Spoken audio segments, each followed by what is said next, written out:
বনের যত পশু গণ ভক্তি করতই দুই চরণ। বনের যত পশু গণ ভক্তি করতই দুই চরণ। মেঘমালা ছায়া দিত গা আই নবীজি কনসাদনে পাইব তোমায়। আল্লাহ আল্লাহ আল্লাহ গোলামের দেখা দিবানি নবীজি কনসাদনে পাইব তোমায়। আল্লাহ আল্লাহ আল্লাহ এই সমস্ত মুঝে যায়া দেখা হযরত খাদিজা। এই সমস্ত মুঝে যায়া দেখা হযরত খাদিজা। জীবন যৌবন সঁপিল আপনা আই নবীজি কনসাদনে পাইব তোমায়। আল্লাহ আল্লাহ আল্লাহ গোলামের দেখা দিবানি নবীজি কনসাদনে পাইব তোমায়। আল্লাহ আল্লাহ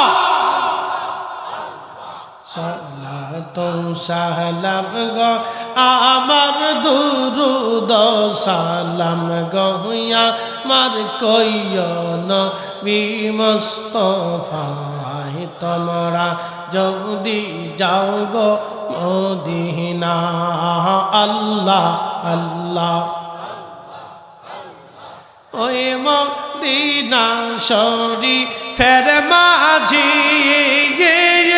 নূরের একটি খাম্বা আছে গো।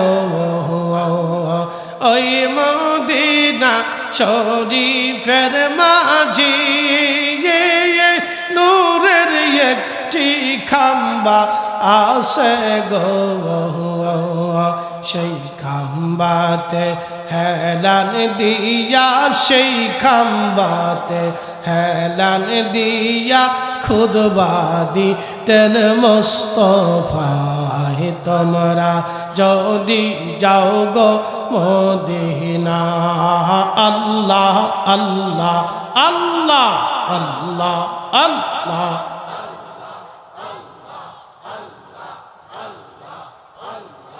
সালাতুন সালাম গয়া মার দুরুদ সালাম গয়া মার কইও নবী মুস্তাফায় তোমরা যদি যাও রে মদিনা। আল্লাহ আল্লাহ আল্লাহ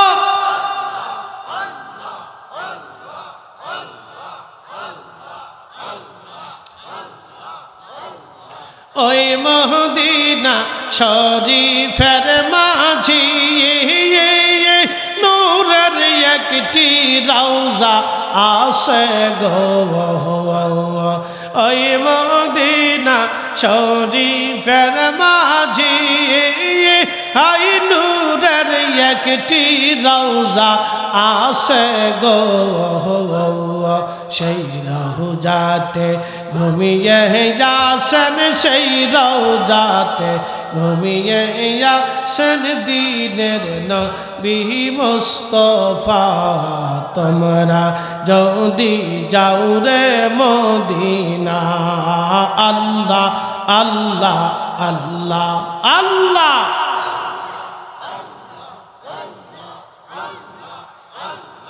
সালাতুন সালাম গো আমার দুরুদ সালাম গো আমার কইও নবী মুস্তাফা তোমরা যদি যাও রে মদিনা আল্লাহ আল্লাহ আল্লাহ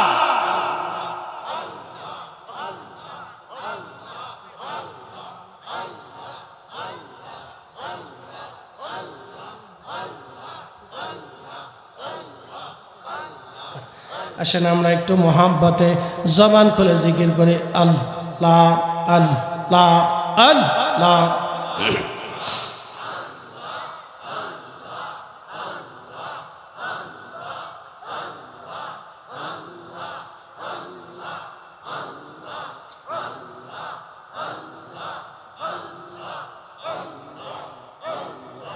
নবীজি কোন সাধনে পাইব তোমায় আল্লাহ আল্লাহ আল্লাহ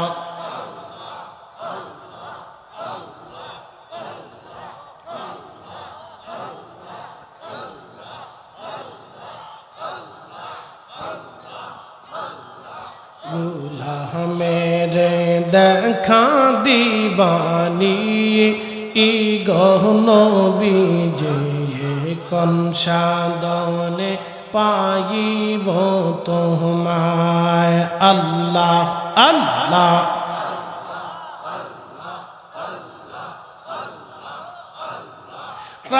রাখালিয়ার বেজে মাখা দি যার দয়াসে বকরি চারান বন জঙ্গলা আই গো নবীজে কোন সাধনে পাইব তোমায় আল্লাহ আল্লাহ আল্লাহ আল্লাহ গুলাহ মেরে দেখা দিবানি ই গহনবীজে কোন সাধনে পাইব তোমায় আল্লাহ আল্লাহ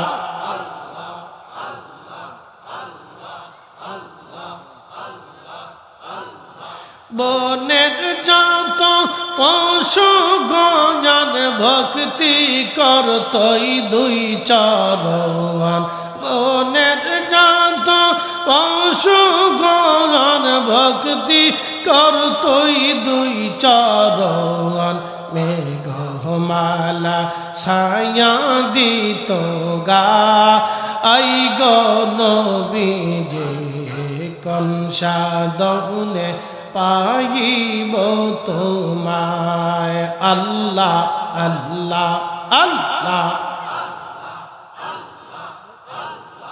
গুলাহ মেরে দেখা দিবানি ই গো নবীজে কোন সাধনে পাইব তোমায় আল্লাহ আল্লাহ আল্লাহ এই সমস্ত মুঝে যায়া দেখা হযরত খাদিজা এই সমস্ত মুঝে যায়া দেখা হযরত খাদিজা জীবন যৌবন সপিল আপনা আই গো নবীজে কোন সাধনে পাইব তোমায় আল্লাহ আল্লাহ আল্লাহ গুলাহ মেরে দেখা দিবানি ই গো নবীজে কোন সাধনে পাইব তোমায় আল্লাহ আল্লাহ সালাতুন সালাম গো আমার দুরুদ সালাম গো আমার কইয় নবী মুস্তাফায় তোমরা যদি যাও গো মদিনা আল্লাহ আল্লাহ ওই মদিনা শরীফের মাঝি একটি খাম্বা আছে গো ওই মদিনা শরীফের মাঝি নূরের একটি খাম্বা আছে গো সেই খাম্বাতে হেলান দিয়া সেই খাম্বাতে হেলান দিয়া খুদবা দিতেন মুস্তাফায়ে তোমরা যদি যাও গো মদিনা আল্লাহ আল্লাহ আল্লাহ আল্লাহ আল্লাহ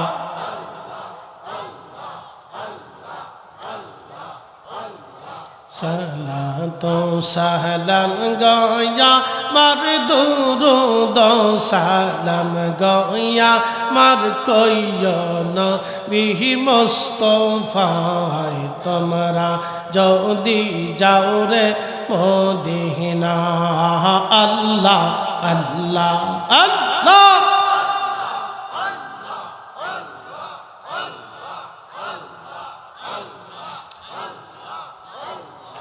ওই মদিনা শরীফের মাঝি নূরের একটি রওজা আছে গো ওই মদিনা শরীফের মাঝি হাই নূরের একটি রওজা আছে গো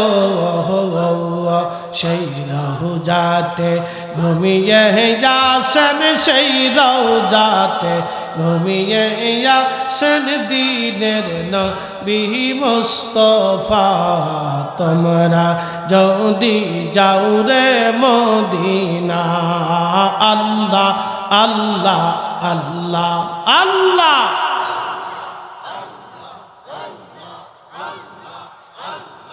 সালাতো সালাম গো আমার দুরুদ সালাম গয়া মার কইয়ন বিহি মুস্তাফা তোমরা যদি যাও রে মদিনা আল্লাহ আল্লাহ আল্লাহ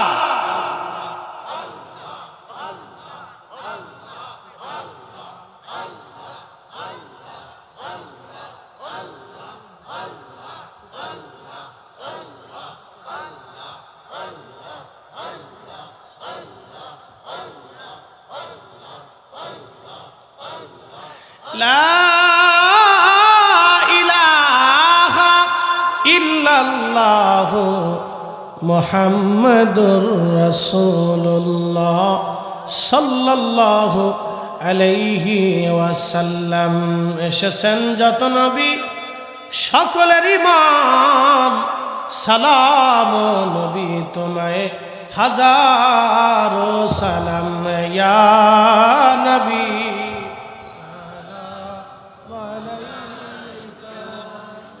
জড়ি ধরে বেলাল কাঁদতেছিল আহা সেই প্রেম বিরহ বেদনা কত মধুর ছিল আমি জানি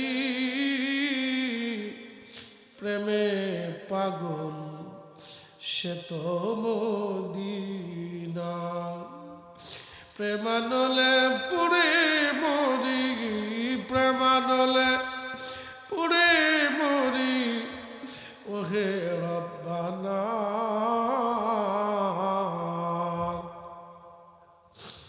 আমি জানি প্রেমে পাগল সে তো মদিনা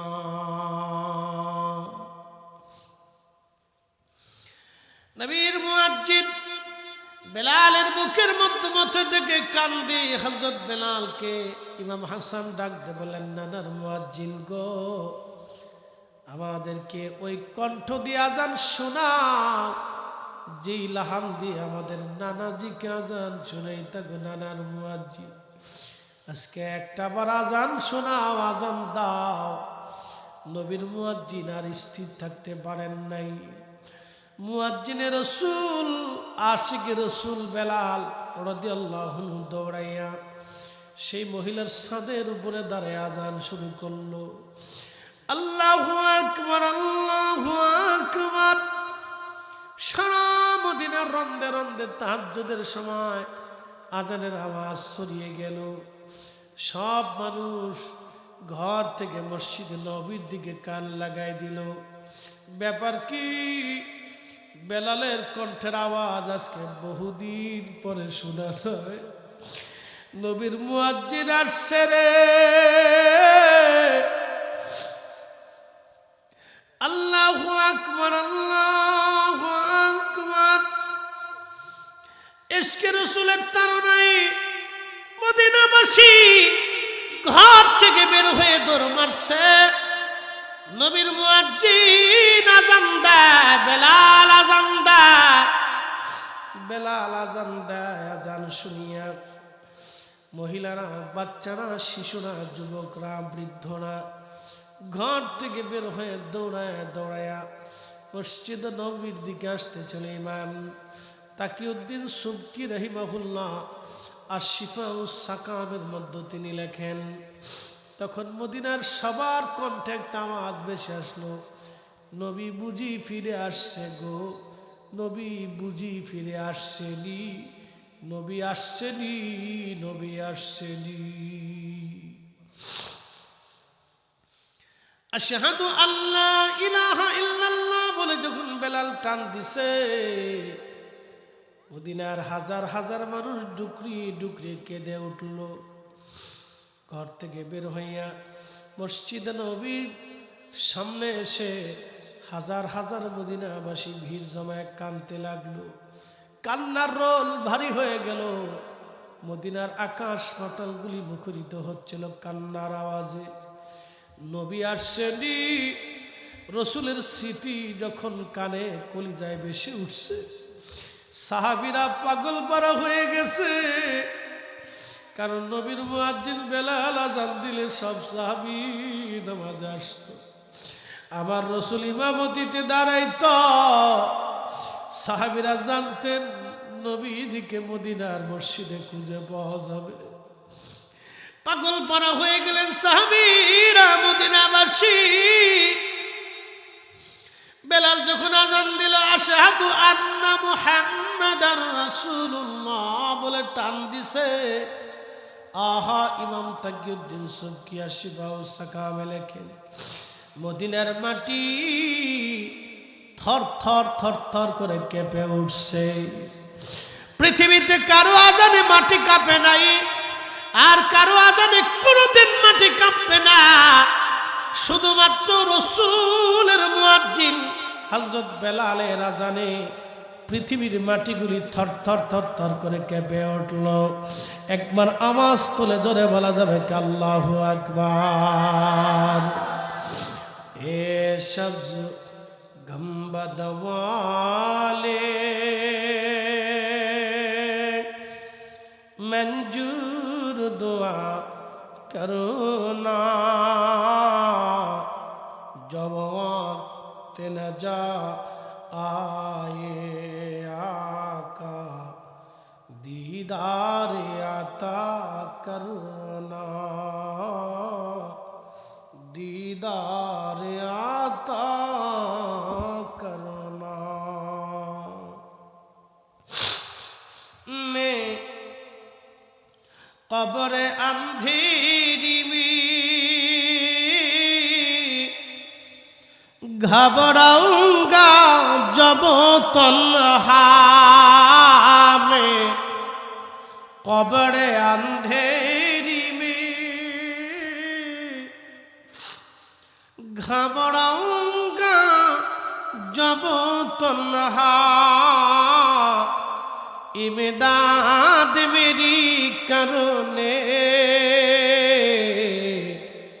आ जाना रसूल अल्लाह, इमदाद मेरी करने आ जाना रसूल अल्लाह। रोशन मेरी तुर्बत को लिल्लाह जरा करना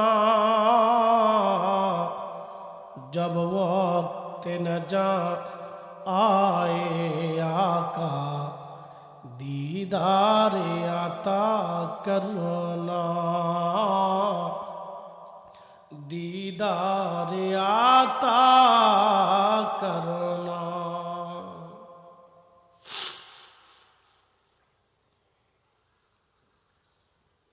আল্লাহ রসুলের মুয়াজ্জিন বেলালকে হাসরের ময়দানে একটা আজান দেওয়া হবে। বেহেশতের ভিতরে আল্লাহ বেহেশতিদেরকে দেওয়া আজান শোনাবে। একসাথে বলবেন আল্লাহু আকবার। তিনি নবীর ইন্তেকালের পরে মাত্র দুটো আজান দিয়েছিলেন। একবার মদিনাতে ইমাম সুক্কি লেখেন, এই আজানে পৃথিবীর মাটি থরথর করে কেঁপেছিল। আল্লাহু আকবার। আপনি বুঝতে পারতেছেন যে আজানের হুজুত ইশকে রসুলের ধাক্কা এতই মজবুত ছিল, পৃথিবীর মাটি পর্যন্ত কেঁপে উঠেছিল। তাহলে মদিনার মানুষের হালত কি হয়েছিল আপনি একটু চিন্তা করে দেখেন। আজও সেই কোরআন আছে আগের মতোই, আজও সেই কোরআন আছে আগের মতোই, আবু বকর ওমর উসমান নেই। আজও সেই মুসলিম আছে আগের মতোই,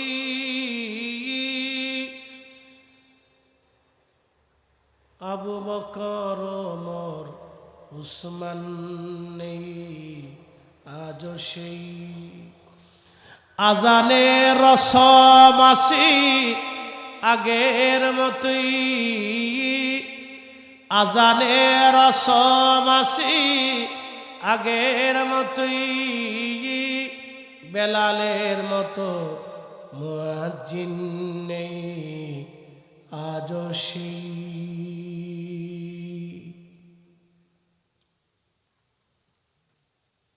আজান আছে, মুয়াজ্জিন আছে, কিন্তু বেলালের মতো মুয়াজ্জিন নেই।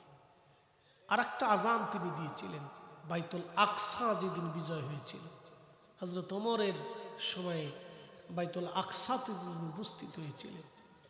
তো হযরত ওমর বারবার বলতেছিলেন, বেলাল নবীর মসজিদে যেইভাবে আজান দিতা বাইতুল আকসাতে একটা আজান তুমি দাও। বেলাল শুধু বলতেছিলেন, ওমর রে, রসুলের ইন্তেকালের পরে আমি আজান দিতে পারি না, আমার সহ্য হয় না। হ্যাঁ আমার, তুমি আমাকে অনুরোধ করো না। আমার আবু দারদা রাদিয়াল্লাহু আনহু এক জমাত সাহাবী অনুরোধ করলেন, বেলাল তুমি আর একটা আজান শুধু বাইতুল আকসাতে দিয়ে যাও। তো বাইতুল আকসাতে দাঁড়িয়ে তিনি আজান দিয়েছিলেন, প্রথম বিজয়ের আজানটা। আল্লাহু আকবার। কিতাব তারিখের মধ্যে আসছে যে তিনি আজানের হুজুত এতই মজবুত ছিল যে সাহাবে کرام রসুলের স্মৃতি আসার পরে হযরত ওমর কাঁদতে কাঁদতে, ওমরের মতো শক্ত মানুষ বাইতুল আকসার ধুলির মধ্যে পড়ে গিয়েছিলেন। আবু দারদা সহ্য করতে না পেরে ধুলির মধ্যে গড়াগড়ি করতেছিলেন। খ্রিস্টানরা পর্যন্ত স্থির থাকতে পারে নাই আজানে, চোখের পানি ছেড়ে ছেড়ে তারাও কাঁদতেছিল, যেটা কি আজান, আজানের হুজুত কি। একসাথে বলবেন আল্লাহু আকবার। শোনেন, ইশকে রসুলের দাম ওজন এত বিরাট, আমি আপনাকে ভাষা বুঝাইতে পারবো না। 7টা জাহান্নাম নিভানোর মতো কোনো পানি পৃথিবীতে আছে? কোন সৃষ্টিতে সব পানি দিয়ে কি 7টা জাহান্নামের আগুন নিভানো যাবে বাপ? কিন্তু আশিকের চোখের পানি দিয়ে, এক ফোঁটা পানি দিয়ে 7টা জাহান্নাম আল্লাহ আগুনকে নিভাই দিবে। চোখের পানির এত দাম, বুঝতে পারছেন? এত মূল্য চোখের পানির, এত ওজন এই পানির। জীবনের কোনো অপরাধ, কোনো দোয়া, কোনো বিষয়ে ক্ষমা না হলেও বান্দার চোখের পানি আল্লাহর কাছে কবুল হয়ে যায়। এই উপস্থিতি, অতএব এটাকে মাহরুম করবেন না, অধিক পরিমাণে ইস্তিগফার করবেন। রসুলের ইশক নিজের কলিজাকে যদি সিক্ত করতে পারেন, আমি ফরিদি আপনাকে বলে গেলাম, মেহশরের মাঠে আল্লাহ রসুল আপনাকে কাছে টেনে নিয়ে নেবে, আদর করে আপনাকে সুপারিশ করে রসুলের কদম মোবারকে জায়গা করে দিবে। আল্লাহ কবুল করুক, সকলে বলে না আমিন। গজল অনেকগুলি গাইছি বাপ, আর গজল শোনার দরকার নেই। অনেকগুলি গজল গিয়েছি, আপনাদের হৃদয়ের খোরাক দেওয়ার চেষ্টা করেছি ভাই। তো ইনশাল্লাহ মাহফিলের শেষ আগে একটু জিকিরের আবদার আসছে, জিকির করাবো ইনশাল্লাহ। জিকির রুহের খোরাক, যারা বলেন জিকির কিসের খোরাক? রুহের খোরাক। আমি এই চাটা খেলাম বারবার, এই চাটা খাইলে দুইটা জিনিস হয় আমাদের যারা বক্তা, বক্তব্যের মধ্যে চা খাইলে দুইটা জিনিস কেন হয়? একটা কণ্ঠের স্পিড থাকে, যে আমি বারবার কথা বলতেছি, এটা একটাকে শক্ত রাখা। দ্বিতীয়ত চাটা খাওয়ার পরে শরীরে একটা এনার্জি আসে, মানে আমাকে ভালো লাগে যে আমি কথাটা বলতে, আমার কাছে আমার যে বারবার কথা বলতেছি আমার এনার্জি লস হচ্ছে, চাটা খেলে মোটামুটি একটা কাভারেজ হয়। আর চায়ের ভিতরে মনে রাখবেন, এই এক কাপ চার ভিতরে যে প্রোটিন থাকে, 3টা আপেলের মধ্যে সেই প্রোটিন থাকে। মনে রাখবেন, এই যে চা খাবেন, চা খাওয়াটা ভালো, তবে যাদের ডায়াবেটিস আছে তারা চিনি ছাড়া খাবেন, আর যাদের নাই তারা চিনি দিয়ে খেতে পারেন, মিডিয়ামভাবে ভালো চা খাবেন। চা খাওয়া ভালো, এটা গাছের রস। এক কাপ চার ভিতরে যে প্রোটিন থাকে, 3টা আপেলের মধ্যে সেই প্রোটিন থাকে, এটা খুব ভালো কাজ করে। তা